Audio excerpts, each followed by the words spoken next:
जय हिंद दोस्तों। मैं आपका दोस्त आपका भाई प्रेमचंद्रा फिर से इम्पोर्टेंट वीडियो लाया हूँ। खासकर शिक्षक अभ्यर्थी का भी एग्ज़ाम चल रहा वाला है। ठीक है, बहुत ज़ोरों शोरों पर सुनने में आ रहा। और 69 बीपीएससी का जो लोग भी तैयारी कर रहे हैं ज़रूर से ज़रूर देखिए पूरा वीडियो, क्योंकि यूपीपीएससी का प्रीलिम्स एग्ज़ाम अभी 14 तारीख को हाल ही में हुआ है, 2 दिन पहले। और मुझे क्वेश्चन पेपर थोड़ा देर से मिला, तो हमें देर लग गया थोड़ा आंसर की लाने में। लेकिन आगे बीपीएससी की जो तैयारी कर रहे हैं 69 और शिक्षक अभ्यर्थी, उनके लिए बहुत ही ज़्यादा इम्पोर्टेंट वीडियो होने वाला है, इसलिए मैं ये वीडियो लाया हूँ।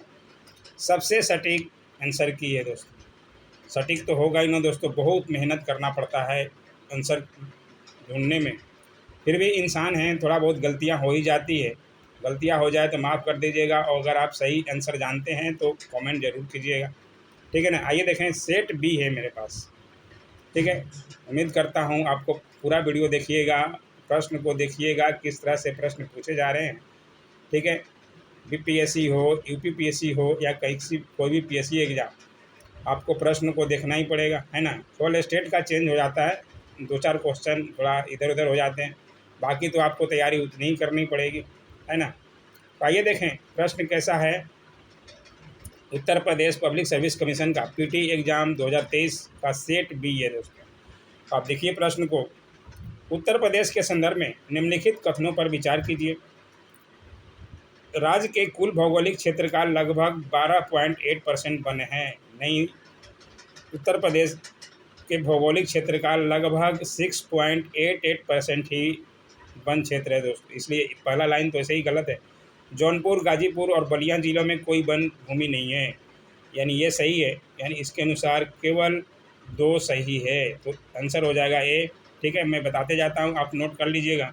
प्रश्न को देखिए। गैर पारंपरिक ऊर्जा स्रोत वे स्रोत हैं जो कि क्या हैं। इसका आंसर क्या होगा, तो इसका आंसर होगा बी, नवीकरणीय है। ठीक है। निम्नलिखित में से कौन फिरोज शाह तुगलक के नागरकोट अभियान के दौरान संग्रहित 300 संस्कृत पुस्तकों का अनुवाद किया था। तो ये करने वाले कौन थे, ये थे अजीजुद्दीन खान। ठीक है, बी आंसर। अपना अपना सेट में मिला लीजिएगा। ठीक है, आंसर मैं बोलते जाता हूँ, आप अपना अनुसार देख लीजिएगा, आपके ए में है, बी में है, सी में है, ऑप्शन के अनुसार। ठीक है ना। 2022-23 के लिए गरीबी उन्मूलन के लिए अंतर्राष्ट्रीय दिवस का विषय क्या है। तो क्या विषय है, ये देखिए ए बी सी डी में से। तो ये इसका विषय है व्यवहार में सभी के लिए गरिमा। ठीक है, डी आंसर होगा इसका। आइए देखें अगला सवाल। निम्नलिखित में से कौन सा निर्धनता का के प्रकार हैं। निर्धनता के प्रकार इसमें से कौन कौन से हैं। ठीक है ना, तो इसको आपको छांटना है। इसके अनुसार हो जाएगा ए, केवल 1 और 2, यानी कि पूर्ण निर्धनता और सापेक्ष निर्धनता। ठीक है ना, तो ए और बी, तो यानी कि इसके अनुसार ए आंसर हो जाएगा। आइए देखें। और आर्थिक विकास में मानव संसाधन का योगदान के संदर्भ में निम्नलिखित कथनों में से कौन सा सही है। तो ये सही देखिए, पहला है आर्थिक विकास का जनसंख्या वृद्धि पर प्रभाव, या दूसरा है जनसंख्या वृद्धि का आर्थिक विकास पर प्रभाव। क्या होगा उसका पुट निकालना है। ठीक है, इसके अनुसार आंसर हो जाएगा डी, क्योंकि केवल 2 सही है। ठीक है, पहला गलत है, इसके अनुसार हो जाएगा डी आंसर। ठीक है। आइए देखें 7वां प्रश्न क्या है। निम्नलिखित घटनाओं पर विचार कीजिए तथा इन्हें सही कालानुक्रम में व्यवस्थित कीजिए, सबसे पहले से लेकर आखिरी गतिविधि तक। ठीक है, संविधान से ये प्रश्न हो गया, तो आप देख लीजिए, आप ये स्क्रीनशॉट ले लीजिएगा, मैं आंसर बता देता हूँ। ठीक है ना। 7वां का आंसर है आपका बी जाएगा। ठीक है, पहले चौथा आया था संविधान सभा की बैठक, फिर एक, फिर दूसरा और तीसरा, आप देख लीजिएगा। ठीक है, बहुत देर हो जाता है, ज़्यादा पूरा डिटेल जाएंगे तो 150 प्रश्न हैं, लेकिन आज 150 नहीं कराया जाएगा, आधे कराए जाएंगे और आधे अगले वीडियो में कराए जाएंगे। आपको देखते हैं कि आपकी रुचि है कि नहीं है जानने की। ठीक है, सूची 1 को सूची 2 से सुमेलित कीजिए तथा नीचे दिए गए कोड का प्रयोग करके सही उत्तर का चुनाव कीजिए। इसमें भी आंसर मैं बता देता हूँ, आप देख लीजिए सवाल को। ठीक है, 8वां का आंसर है बी। ठीक है, ए का 4, बी का 1, सी का 3 और डी का 2। आइए देखें 9वां सवाल। सूची 1 को सूची 2 से सुमेलित कीजिए तथा सूचियों के नीचे दिए गए कूट के सही उत्तर चुनिए। ठीक है, तो ये भी पहचानना है। तो 9वां का उत्तर हो जाएगा ए। ठीक है, तो यहाँ पे देख लीजिए सूची 1 और सूची 2 दोनों दिया हुआ है, इसका आंसर हो जाएगा ए। तो आप देख लीजिएगा आंसर। ठीक है, ए का 4, बी का 2, सी का 1 और डी का 3 आप मिलान कर लीजिए। नीचे 2 कथन हैं जिनमें से एक को अभिकथन ए और दूसरे को कारण आर कहा गया है। ये कथन देखिए आप। ठीक है, इसका आंसर मैं बता देता हूँ। 10वें का है बी, ए सत्य है किंतु आर गलत है। ठीक है, आप पढ़िएगा तो पूरा समझ में आ जाएगा। या जिनके पास प्रश्न है, जो लोग देख रहे हैं यूपीपीसीएस वाले, उनके पास तो प्रश्न होगा ही। खैर, निम्नलिखित में से कौन सा संगठन दिल्ली में वायसराय लॉर्ड हार्डिंग पर बम फेंकने के लिए उत्तरदायी था? कौन सा संगठन था? तो वो था युगांतर। ठीक है, बी आंसर। निम्नलिखित में से किसे जनवरी 2023 में न्यूजीलैंड के प्रधानमंत्री के रूप में चुना गया है? अभी हाल ही में चुने गए हैं जनवरी 2023 में न्यूजीलैंड के। मैं हमेशा बोलता हूं कि इन सब प्रश्नों पर ज़्यादा ध्यान दिया कीजिए। जो भी नया प्रधानमंत्री या राष्ट्रपति बनते हैं देश के, वहाँ से सवाल तो बनना ही है दोस्तों, और बनता भी है। ठीक है, तो इसका आंसर है सी। ठीक है, क्रिस हिपकिंस। निम्नलिखित में से कौन सा युग दर्शन प्रचारक सही सुमेलित है? दर्शन और प्रचारक के रूप में, तो इसका आंसर हो जाएगा आपका डी, न्याय और गौतम। ठीक है, भारत में जनगणना का कार्य सर्वप्रथम कब किया गया? 1871 में। 1872 ऐसे था, लेकिन 1871 माना जाता है। ठीक है, तो 14वां का ए आंसर हो जाएगा। संघीय बजट 2023-24 में योजनाओं के अनुसार आवंटन के संदर्भ में निम्न कथनों में से कौन सा कथन सही है? या आप कथन को देख लीजिए। ठीक है, अब नीचे दिए गए पुट का प्रयोग करते हुए सही उत्तर का चयन कीजिए। ए और बी को आप पूरा तरह से पढ़िए। ठीक है, इसका आंसर हो जाएगा डी, केवल एक। कौन चयन के सही है? तो एक है सही। ठीक है, फरवरी 2023 में भारत के सबसे बड़े हेलीकॉप्टर निर्माण संयंत्र का उद्घाटन निम्नलिखित में से किस स्थान पर हुआ था? किस स्थान पर हुआ था? तो ये हुआ था तुमकुर, कर्नाटक में। ठीक है, डी आंसर। निम्नलिखित में से कौन कवित्री या पुस्तक सही सुमेलित नहीं है? इसमें से सही सुमेलित कौन सा नहीं है? इसमें थोड़ा डाउट है सी और डी में, लेकिन हमें डी लग रहा है। ठीक है, मेरे अनुसार तो ये डी है, सोनू कुमारी और सोन पेली की कविता। आप देख लीजिएगा, वैसे 90% डी आंसर होना चाहिए।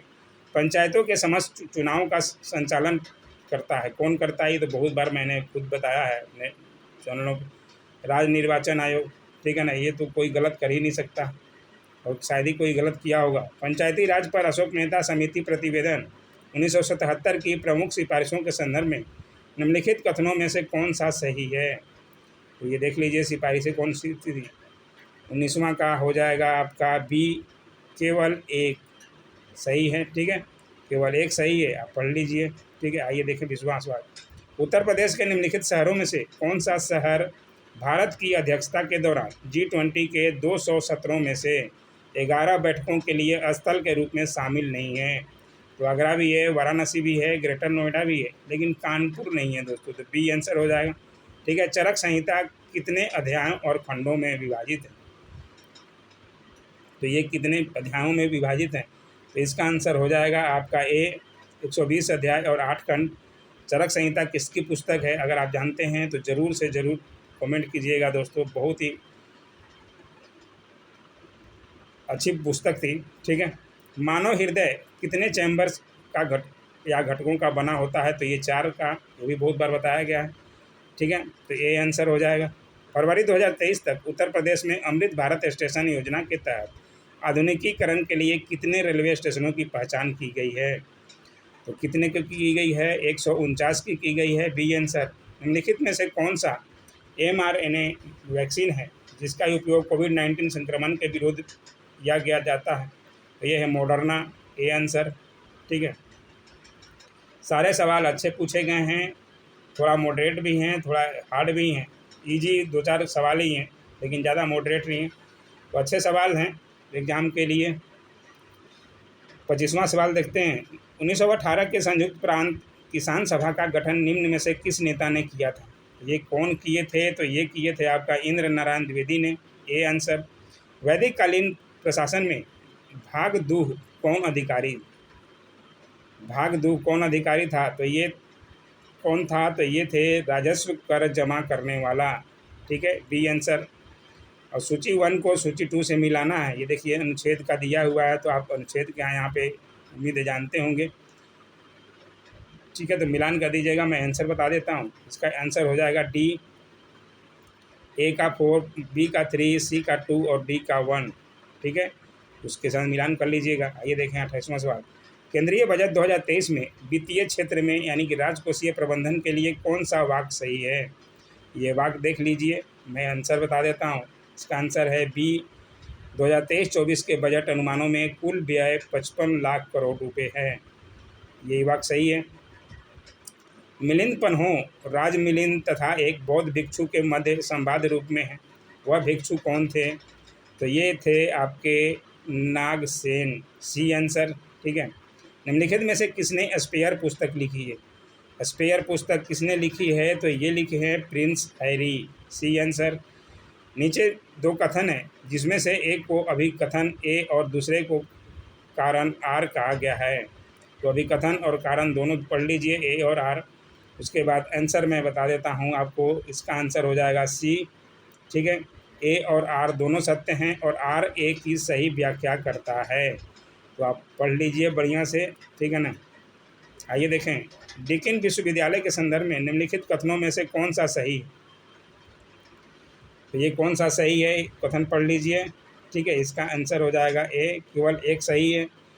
तो एक सही है, दूसरा गलत है। आप पूरा पढ़िए, तैयारी करनी है तो आपको पूरा पढ़ना ही पड़ेगा दोस्तों। मैं तो आंसर बता देता था। ठीक है ना, मैं रास्ता दिखा सकता हूँ, मंजिल तो आपको ही पानी पड़ेगी दोस्तों। भारत के G20 प्रतीक चिन्ह के संदर्भ में निम्नलिखित कथनों में से कौन सा सही है? यहाँ भी कथन देख लीजिए। ठीक है, 33 का आपका हो जाएगा बी आंसर। दोनों 1 और 2 दोनों सही है। तो आप देख लीजिए, लोकसभा की प्रथम महिला स्पीकर निम्न में से कौन बनी थी? हमारे आरा की बाबू जगजीवन राम की पुत्री मीरा कुमार। ठीक है ना, 34 का ए हो जाएगा।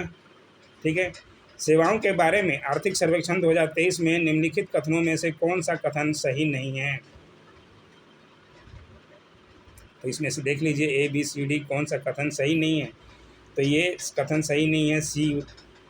PMI सेवाओं में 2022 जुलाई से सबसे मजबूत विस्तार देखा गया।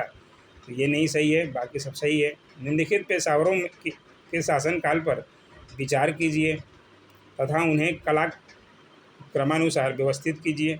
कौन कौन थे पहले? ठीक है, तो ये 36 का आंसर हो जाएगा ए।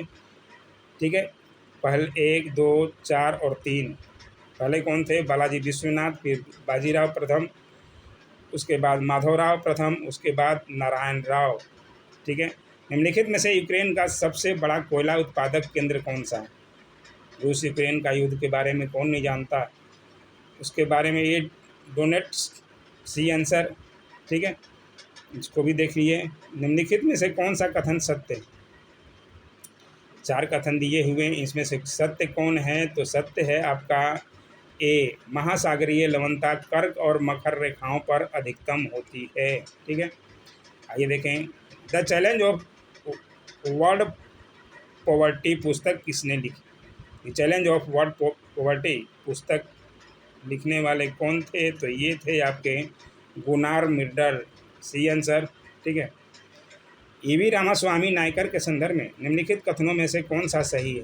तो ये देख लीजिए, एक कथन और 2 कथन, उन्होंने असहयोग आंदोलन में हिस्सा लिया, या दूसरा है उन्होंने 1925 में कांग्रेस छोड़ दी। तो इसमें से आंसर हो जाएगा आपका ए, केवल एक सही है। ठीक है, दूसरा जो है गलत है। आइए देखें 41वां नंबर। दिसंबर 2022 में न्यूजीलैंड ने अगली पीढ़ी के लिए धूम्रपान पर प्रतिबंध लगाने वाला विश्व का पहला कानून पारित किया। न्यूजीलैंड का लक्ष्य कब तक धूम्रपान मुक्त होना है? तो ये कब तक होना है? ये 2025 तक होना है। ठीक है, 2025 ए आंसर हो जाएगा। जनवरी 2023 में किस एयरलाइन पर का विमान नेपाल में दुर्घटनाग्रस्त हुआ? अभी हाल ही जनवरी में हुआ है दुर्घटनाग्रस्त, तो आपको जानना जरूरी था, इसलिए अच्छे सवाल ये माने जा सकते हैं। ये होगा सी, यति एयरलाइन। 2022 में विश्व में ग्रीन हाउस गैसों के उत्सर्जन में भारत किस स्थान पर था? भारत किस स्थान पर था? तो ये था, ये भी कन्फ्यूजन है कि ए आंसर होगा, 10वें स्थान पर था। सॉरी। एक भौगोलिक इकाई जो पानी को इकट्ठा करती है, भंडारण करती है एवं पानी छोड़ती है, उसे क्या कहते हैं? उसे कहते हैं पानी का हौज। ठीक है। मानव विकास रिपोर्ट 2021-22 के संदर्भ में निम्नलिखित में से कौन सा कथन सत्य है? कथन ए और दो आप पहचानिए कौन सा है। ठीक है, पढ़ लीजिए, उसके अनुसार आंसर बता देता हूँ। इसमें से केवल दूसरा सही है। ठीक है, आइए देखें। और केंद्रीय बजट 2023-24 में कुल परिपक्व में निम्नलिखित में से कौन सा कथन सही नहीं है? तो कौन सा सही नहीं है? इसमें से 46 का बी आंसर हो जाएगा। सब्सिडी 9% नहीं है, ये सही नहीं है। आइए देखें 47वां नंबर। सूची 1 को सूची 2 से सुमेलित कीजिए और नीचे दिए गए कोड का प्रयोग करते हुए सही उत्तर चुनिए। जनसंख्या के सिद्धांत दिया हुआ है और सिद्धांतों का प्रतिपादक कौन थे उसका दिया हुआ।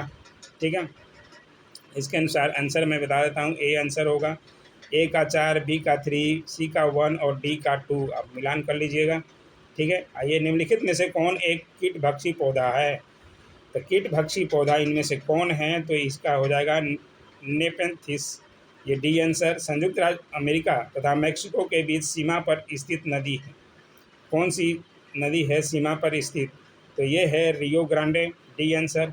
निम्नलिखित में से कौन सा एक दर्रा राज्य या केंद्र शासित प्रदेश सही सुमेलित पूछ रहा है? तो ये नीति जो है उत्तराखंड में ही यही सही है, बाकी सबका तो पता नहीं, गलत ही होगा। पोषक स्तर कहाँ बनते हैं? तो ये बनते हैं आपके खाद्य श्रृंखला में जीवों के संवर्ध होने से। ठीक है, ए आंसर। निम्नलिखित में से कौन एक केंद्रीय बजट विभाग 2023-24 अनुमानित आवंटित राशि सही सुमेलित है? तो इसमें से देख लीजिए, मैं आंसर बता देता हूँ। 52 का आंसर हो जाएगा आपका बी, स्वास्थ्य मंत्रालय का इतना करोड़। ठीक है ना। संसद के सचिवालय में पदों के संदर्भ में निम्नलिखित में से कौन सा कथन सही है? तो यहाँ पे देख लीजिए संसद का, फिर नीचे दिए गए कुल से सही उत्तर का चयन करना है। तो आप देखिए, इसका आंसर मैं बता देता हूँ। इसका आंसर हो जाएगा डी, दोनों ए तथा बी सही उत्तर दोनों हैं। तो आप दोनों कथन को एक बार फिर से पढ़ लीजिए। ठीक है।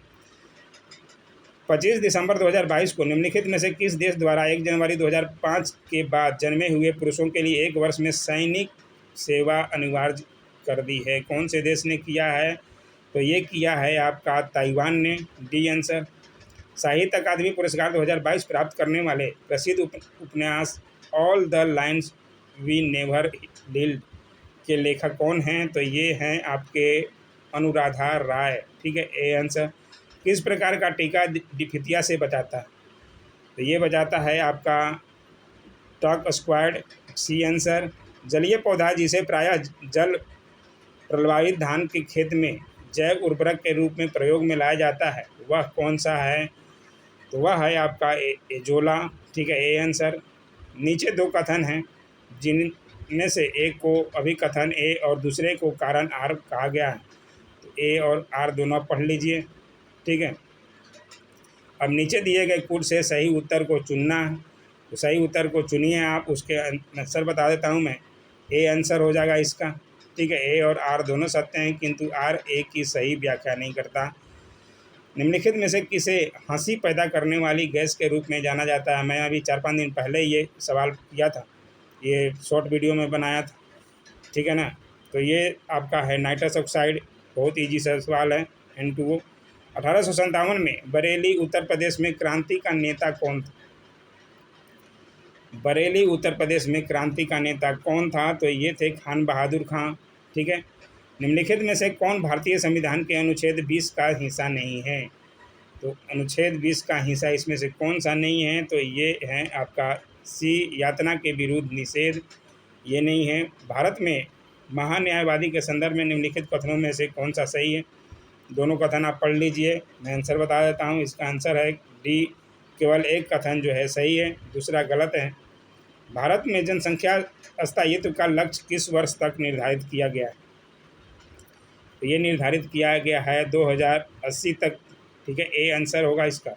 निम्न युग्मों में से कौन सा युग्म संविधान की अनुसूची सही सुमेलित नहीं है? इसमें से सही सुमेलित कौन सा नहीं है? तो 64 का आंसर हो जाएगा ए आंसर, ठीक है। 9वीं अनुसूची राज्यसभा में स्थानों का आवंटन के लिए नहीं है। आइए देखें 65वां। सूची 1 और सूची 2 को सम्मिलित कीजिए तथा नीचे दिए गए कुल से सही उत्तर का चयन कीजिए। सतत विकास लक्ष्य दिया हुआ है और संबंधित दिया हुआ, ठीक है। ए को बी से मिलाना है। और कुट में आपको बता देते हैं, आंसर में इसका देता हूँ, आप कुट देख लीजिए। इसका आंसर हो जाएगा डी, ठीक है। ए का 3, बी का 1, सी का 4 और डी का 2 आप मिलान कर सकते हैं, यहाँ से देख लीजिए, ठीक है। निम्नलिखित में से प्राकृतिक रेशम का एक घटक कौन सा? प्राकृतिक रेशम का एक घटक कौन है? तो इसमें से है आपका नाइट्रोजन। निम्नलिखित में से किस सिद्ध दोष के आधार पर फरवरी 2023 को ब्रिटिश प्रधानमंत्री ऋषि सुनक द्वारा अपनी सरकार से वित्त मंत्री नदीम जवाही को हटाया दिया गया था? तो कौन सा स्कैंडल के कारण हटाया गया था? तो ये था आपका टैक्स स्कैंडल। भारतीय जैविक डेटा केंद्र किस राज्य में स्थापित किया जा रहा है? तो ये किस राज्य में किया जा रहा है? तो बी, हरियाणा में। माउंट न्यूमेन निम्नलिखित में से किस खनिज के लिए प्रसिद्ध है? तो किस खनिज के लिए प्रसिद्ध है? तो ये प्रसिद्ध है लौह अयस्क के लिए। निम्नलिखित में से कौन सी आर्थिक क्रिया नहीं है? ये कौन सी आर्थिक क्रिया नहीं है? तो ये आपका ए हो जाएगा स्वैच्छिक समाज सेवा। ये आर्थिक क्रिया नहीं है, ठीक है। पुराणों के संदर्भ में निम्नलिखित कथनों में से कौन सा सही है? आप कथन को देखिए 1 और 2 को, उसमें से आपको पहचानना है, ठीक है। 71 का हो जाएगा ए, दोनों 1 और तथा 2 दोनों कथन सही है। निम्नलिखित में से कौन एक योजना वर्ष सही सुमेलित नहीं? इसमें से कौन सा सही सुमेलित नहीं है? आप कथन को पढ़िए, ठीक है। मैं आंसर बता देता हूँ। सी आंसर जो है श्यामा प्रसाद मुखर्जी 2015, ये सही नहीं है। बहुत टाइम लग जाता है, ज़्यादा कोई वीडियो देखता नहीं है दोस्तों, इसलिए जल्दी जल्दी बताना पड़ रहा है। संसाधनों के उपयोग तथा भविष्य के लिए उनके संरक्षण की आवश्यकता को संतुलित करने को हम क्या कहते हैं? तो हम क्या कहते हैं, इसका आंसर बी हो जाएगा सतत विकास। नीचे उच्चतम न्यायालय को मौलिक अधिकारों के हनन रोकने के लिए रिट जारी करने की शक्ति के संदर्भ में 2 कथन दिए गए हैं। ये एक कथन देख लीजिए, 1 और 2, ठीक है। उपरोक्त कथनों में से कौन सा सही है? तो इसका है 74 का आपका हो जाएगा डी आंसर। 1 और तथा और 2 दोनों सही है। निसार उपग्रह निम्नलिखित में से किस संगठनों द्वारा संयुक्त रूप से विकसित किया गया? तो ये इसरो और नासा दोनों के द्वारा किया गया है। 75 का हो जाएगा सी आंसर। निम्नलिखित कथनों में से कौन सा सही है? कथन 1 और कथन 2 देखिए, आप पढ़िए, बहुत इजी सवाल था, ठीक है। तो इसका आंसर हो जाएगा आपका सी आंसर, केवल 1 सही है, ठीक है। अब ये देखते हैं, आखिरी सवाल है आज का, और इसके बाद का वीडियो के लिए बताइएगा। अगर आपको सही लगा होगा मेरे द्वारा बताया गया आंसर की, तो बताइएगा, आप कमेंट कीजिएगा कि अगला वीडियो ही हम ला देंगे, ठीक है ना। प्राचीन काल के भारत पर आक्रमणों के संबंध में निम्नलिखित में से कौन सा एक सही कलाक्रम? तो ये आप देख लीजिए आंसर, मैं बता देता हूँ। इसका आंसर है सी, यूनानी, शक और कुषाण आए थे, ठीक है। तो ये था वीडियो, उम्मीद है आपको अच्छा लगा होगा, और आप कमेंट कर बताइएगा कि नेक्स्ट वीडियो भी हम लाएँ। इसके आगे के प्रश्नों को, प्रश्न बहुत अच्छी तरह से पूछे गए हैं, ज़्यादा इजी भी नहीं थे, मॉडरेट थे थोड़ा, ठीक है ना। ज़्यादा हार्ड भी, थोड़ा कुछ हार्ड भी प्रश्न है, ठीक है, लेकिन हमने बनाने का कोशिश किया है। उम्मीद है आपको 99% सही यहाँ से आंसर मिला होगा, ठीक है ना। तो ऐसे ही वीडियो के लिए लाइक, शेयर, कमेंट और सब्सक्राइब जरूर से ज़रूर कीजिए दोस्तों। Thanks for watching my YouTube channel.